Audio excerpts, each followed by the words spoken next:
bienvenue dans le Culture Mag maintenant. On va se poser un petit peu dans le flot de l'actu et voir ce qui fait l'air du temps. L'air du temps, eh bien, ce sont les écrans, les gens, vous, nous, sempiternellement rivés sur leur téléphone et qui ne communiquent que comme cela. On va vous montrer dans ce journal la série web qui vient de gagner un concours justement parce qu'elle se moque de ces nouvelles formes de communication qui, dans le fond, ne communiquent pas vraiment.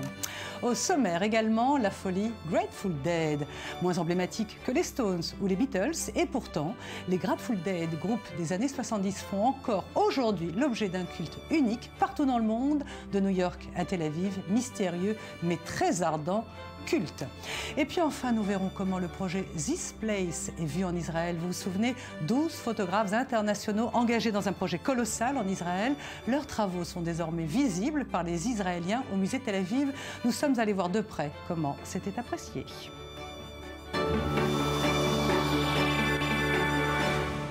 Merci d'être avec nous. Nous partons directement à San Francisco maintenant pour ensuite faire le tour du monde. Là-bas, un groupe mythique y a vu le jour en 1965 en pleine période psychédélique et libertaire.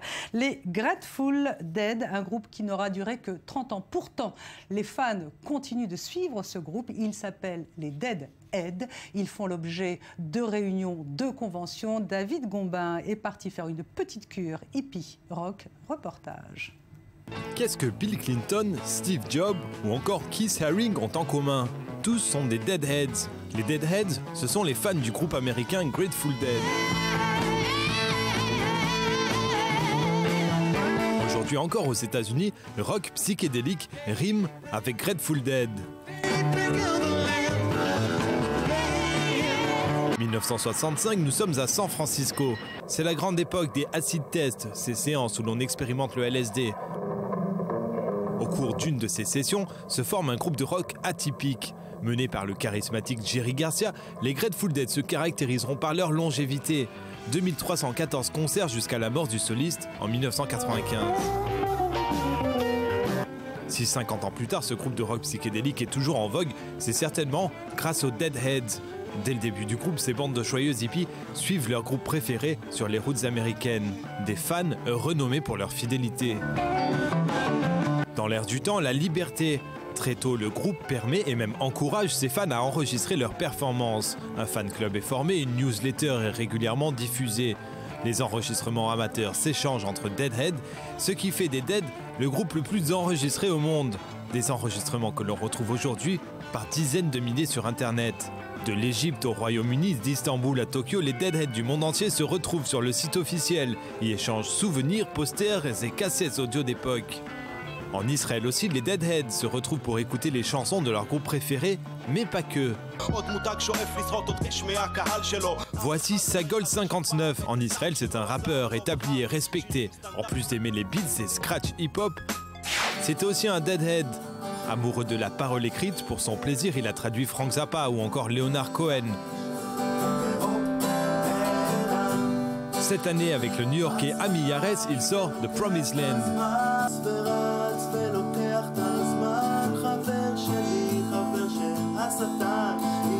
Il y a environ 2 ans, j'ai commencé à m'intéresser à l'idée de chanter les Grateful Dead en hébreu. J'ai commencé à lire les paroles avec plus d'attention, à écouter les mots, et j'ai compris que c'était quelque chose de faisable. The Promised Land, c'est bien plus qu'une compilation de chansons traduites. Sagol a tenu à les adapter en y remplaçant les références américaines par d'autres, israéliennes. C'est ainsi que le Utah devient en hébreu le Carmel. Lorsque j'ai commencé à traduire, j'ai pris 2 grandes décisions. La première a été d'essayer de conserver la sonorité des paroles, que la phonétique reste la même. La seconde a été d'hébraïser la traduction, en faire quelque chose d'israélien.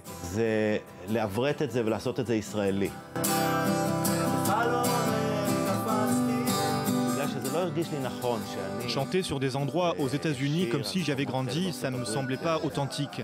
Et que je m'étais promené dans les années 1960, ça sonnait faux. Jerry Garcia en hébreu, il paraît que sa veuve aurait adoré. En attendant, ce jubilé des Deads s'annonce bien avec la réunion des membres encore vivants pour une poignée de concerts cet été à Chicago et en Californie. Si vous-même êtes Deadhead et que vous avez déjà réservé vos billets, surtout n'oubliez pas vos magnétos.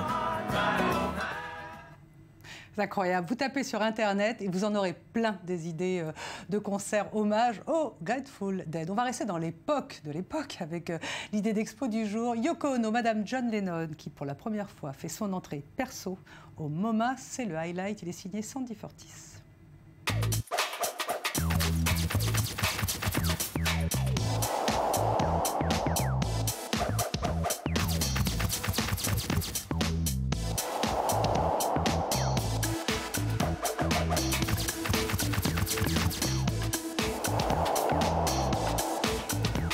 Yoko Ono, seule au MoMA, pour la première fois, le musée d'art moderne de New York consacre une rétrospective à l'artiste japonaise.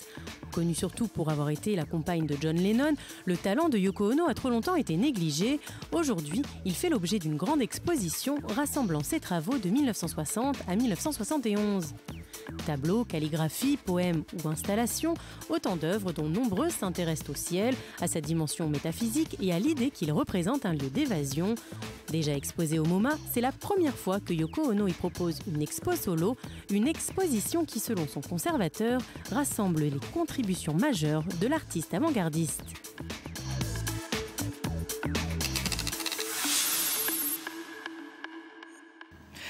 Voilà, nous voilà maintenant avec deux réalisateurs dans le studio. On a envie de vous les faire découvrir parce qu'ils viennent de gagner un prix avec un petit film parfaitement adapté à l'époque, à l'un des aspects dingues de notre époque, les fameux WhatsApp, ces fameux messages instantanés qu'on s'envoie. Alors au début, c'est très très pratique. Et puis au bout du 3 millième, on devient absolument fou. Yogev. Voilà, Yefet, bonjour. Nir Berger, bonjour. Donc vous avez réalisé un petit film qui s'appelle Contact, avec un S, qui a gagné 2 prix au Festival de Hong Kong, au 5e Festival de Hong Kong, le Grand Prix, et puis le prix dans la catégorie drame. De quoi parle Contact ? Contact est une web-série qui montre à quel point la communication digitale influence nos vies et nos relations. Le premier épisode portait sur les groupes WhatsApp. Les suivants auront pour thème d'autres plateformes digitales et la façon dont chacune d'entre elles influence nos vies. Et donc vous avez gagné ces deux prix, c'est le début d'une série. Vous avez choisi comme angle le drame, parce que vous avez gagné un prix du drame. Qu'est-ce qui va se passer ensuite dans cette série sur le WhatsApp ? Le second épisode parlera de Tinder, l'application de rencontre. Le premier avait été classé dans la catégorie drama, en opposition à la catégorie animation. Nous essayons de faire quelque chose de drôle pour faire rire, mais pas seulement. Il y a aussi un côté satirique, avec un message derrière tout ça. Satirical, a bit of meaning behind what we're doing. Yeah. Alors une question à tous les deux, à vous Yogev. Vous êtes jeune, manifestement. En quoi la technologie WhatsApp affecte finalement nos relations ? On peut le voir par exemple dans la façon dont on a communiqué tous les deux tout au long de cette production. La plupart du temps, on s'envoyait des messages au lieu de s'appeler. C'est comme si quand on a l'option de communiquer avec l'autre sans le voir ni l'entendre, on l'a choisi forcément. C'est quelque chose qui devient naturel. C'est un peu triste, mais grâce à ça, on peut parler avec beaucoup de gens en même temps et du coup, on gagne du temps. Non, mais... Oui, vous vouliez rajouter quelque chose ? Non, c'est drôle de voir deux jeunes. Alors, vous êtes quoi ? Alors, la charnière entre la génération X et la génération Y. Voilà, vous devez avoir entre 29 ou 30 ans. C'est drôle, on a l'impression que vous avez envie de revenir au stylo et au papier, c'est-à-dire à la old school. Non, je pense que, comme justement, on est entre ces deux générations, on a grandi avec cette technologie.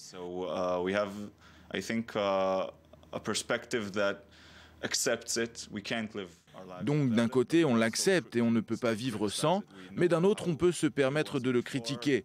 On savait comment était la vie avant, mais nous ne sommes pas naïfs, on sait qu'on ne peut pas retourner en arrière. D'ailleurs, je ne pense pas qu'on devrait le faire, mais je pense qu'on doit toujours être critique sur la façon dont on utilise les nouvelles technologies.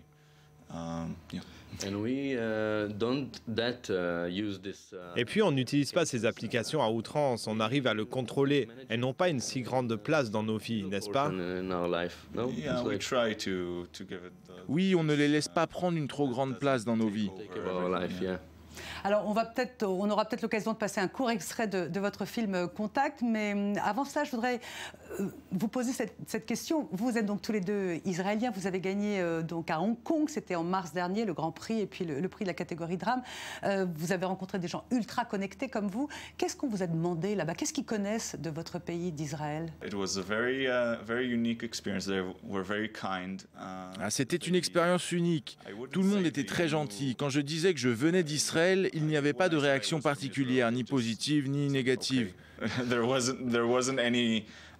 Negative or especially positive response. They were poser des questions. Yeah, but it didn't seem to matter to them. Oui, mais ça n'avait pas l'air d'être plus important que ça pour eux. D'habitude, les gens sont obsédés par Israël et le fait qu'on soit israélien. Mais pour la première fois, je n'ai pas ressenti ça. Je ne pense pas qu'on m'ait traité différemment des autres. Comme beaucoup d'Israéliens, je parle de notre pays, mais je n'ai senti aucun ressentiment. Ok, merci beaucoup à tous les deux. Merci. Donc je rappelle le film Contact avec un S qu'on peut voir sur YouTube.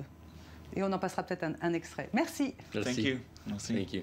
Voilà, c'est une interview qui a été enregistrée avant ce journal et Contact s'est diffusé sur YouTube. On va rester en Israël avec la venue dans le pays de la grande exposition This Place. Vous vous souvenez sans doute de ce colossal projet initié par l'artiste Frédéric Brenner. 12 photographes, carte blanche en Israël et en Cisjordanie. Les expositions sont sorties, les photos sont sorties, les livres ont été publiés, mais maintenant ça arrive en Israël. Comment les Israéliens voient-ils ces images? Le reportage David Gomba.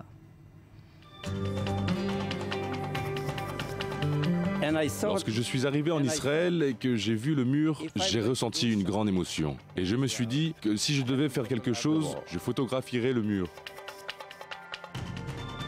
Joseph Koudelka, l'un des photographes contemporains les plus acclamés au monde. Né en Tchécoslovaquie, il a grandi à l'ombre du rideau de fer qui le séparait de l'Allemagne et s'est largement identifié à la barrière de sécurité qui sépare Israël des territoires de l'autorité palestinienne.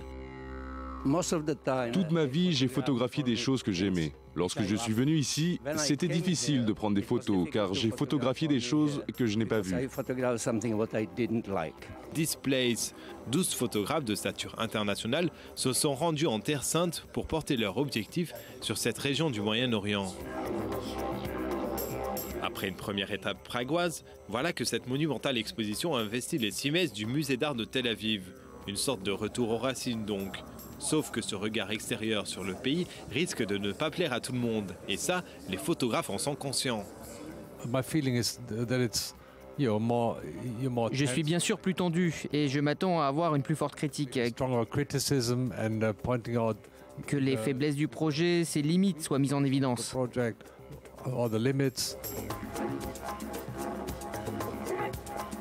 Mais comment ne pas aborder le conflit qui déchire Israéliens et Palestiniens pour ces 12 photographes venus photographier Israël et la Cisjordanie? C'est précisément ce regard venu d'ailleurs qui pourrait mettre le public israélien mal à l'aise. Le public, qui est majoritairement un public israélien et qui bien entendu vit ici, possède une certaine vision de la réalité qui s'est développée en vivant ici. Mais je pense qu'il est important de porter un regard sur la façon dont on nous considère à l'étranger. Miri Krimolovski, journaliste spécialisée en art à la radio Kol Israël, est une fine connaisseuse de la société israélienne. Elle sait qu'il n'est pas facile d'accepter la critique venue d'autrui. À mon avis, une partie se sentira mal à l'aise, mais ceux qui s'ouvriront suffisamment gagneront un regard sur ces lieux où nous ne nous rendons jamais et que nous gagnerons à connaître. D'autres photographes ont choisi un angle différent pendant leur séjour en Israël, à l'instar de Martin Collard. Pour éviter la dualité du conflit israélo-palestinien, il a choisi de ne photographier qu'en Israël. Au fur et à mesure que le travail avançait, j'étais de plus en plus satisfait de ma décision pour de nombreuses raisons, en particulier car je pouvais me concentrer sur d'autres choses que le conflit avec lequel nous sommes déjà familiers. Trop familier peut-être ? Toujours est-il qu'avec cette profusion et cette diversité de portraits et de paysages, le public israélien aura l'occasion d'admirer dans une seule et même salle les œuvres de photographes parmi les plus encensés du moment. Il n'y a pas à dire, Tel Aviv est dans la place. Voilà, c'est la fin de ce Culture Mag. On va se retrouver demain à la même heure. Juste après, c'est l'info qui continue sur i24 News. Merci.